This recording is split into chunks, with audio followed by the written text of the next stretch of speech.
how to hook it all up. So the USB from here needs to be plugged into the computer or the oscilloscope.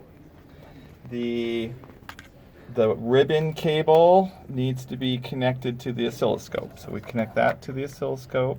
Power is on, there'll be a red LED light on. If the red LED is not on, then we're not on. Yeah, switch. Okay, this is the switch.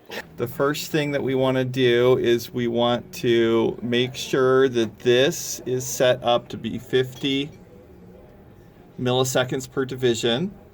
Right here on the acquire, you want to make sure that the acquire is set not on averaging but on normal.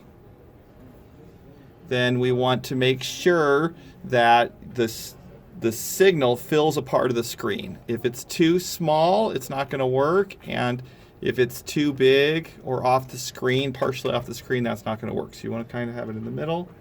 Then we're going to hit the math button.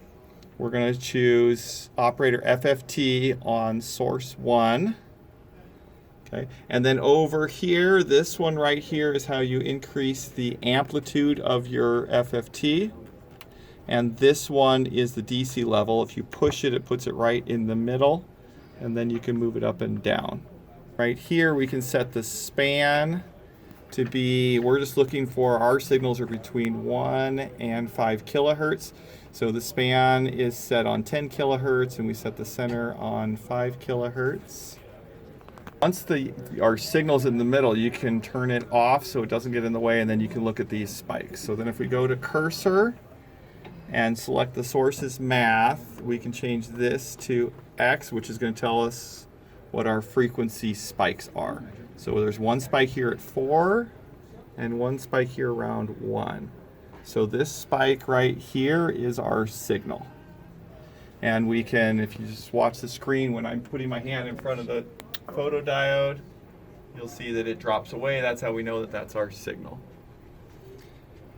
Then we can go to cursor, change this to math to Y1, measure what the amplitude of that signal is, and you can see this one is shooting a signal of about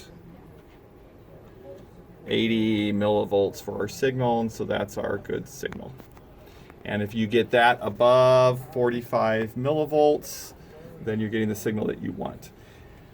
If the units on this are not showing volts, then you want to click on math, more FFT, and you want to make sure that this is set to VRMS rather than decibels.